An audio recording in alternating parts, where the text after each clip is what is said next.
The US has announced plans to maintain a peacekeeping group of 200 troops on Syrian soil beyond the planned withdrawal of Pentagon troops from the country this spring. The statement does come after a recent phone call between Trump and his Turkish counterpart, Recep Erdogan. The leaders discussed security in the region.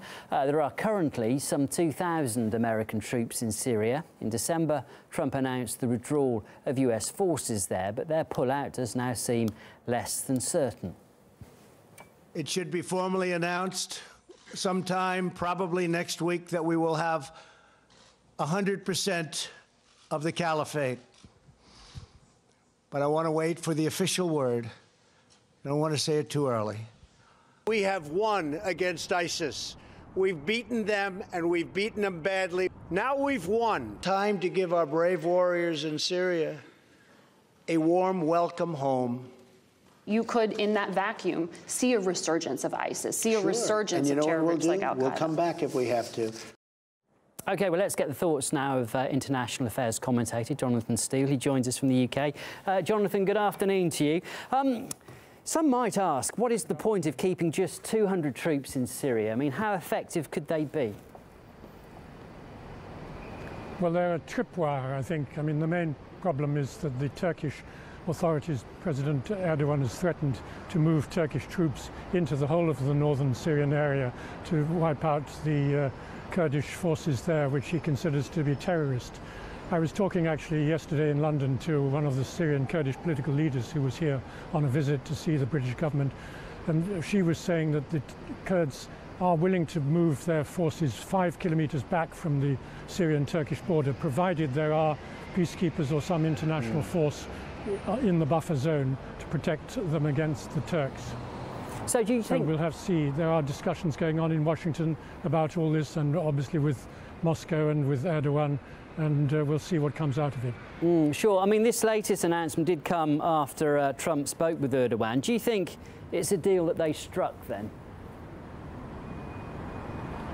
No, I think it's too early to strike a deal. I think there, as I say, there are consultations going on involving the Syrian government in Damascus, Moscow, Turkey, Iran, which is part of the Astana process, and of course the United States and British and French forces who are there in a small capacity backing up the Americans. There are many competing interests, aren't there, in Syria? Do you ever foresee a situation where there would be no US troops?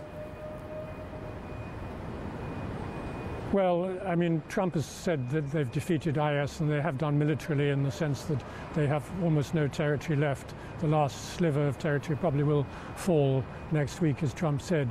But that doesn't end the ISIS problem, because there are a huge number of former fighters and other sympathizers with IS who are perhaps willing to go underground, to form sleeper cells, to pop up in different parts of the world, particularly in Europe, maybe in Russia, maybe in North Africa, and carry out their terrorist attacks. So the ideology continues even if the territory has been lost.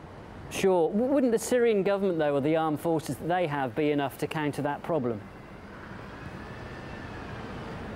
Well, they might be, but as I say, this isn't just a military problem. It requires education, it requires de-radicalization, it requires jobs. I mean, one of the reasons why many of these young men join this group is economic. They have no work prospects, no jobs. They join IS and then they become radicalized afterwards. It's usually that way around. It's wrong to think that people are radical Islamists then join ISIS. It's often, particularly the ones who are local, the Iraqis and the Syrians, who are young, unemployed young men who then become radicalized once they've joined IS. Sure, and we shouldn't forget all the thousands of radicalized Islamists that have come from Europe and the UK too. Well, that's exactly right, and some of them have come back. Some of them have been put on trial, got sentences of 2 or 3 years, and then we have these cases of the so-called jihadi brides, like Shamama Begum, the teenage London girl who went out there at the age of 15 and now wants to come back and has had her British citizenship taken away.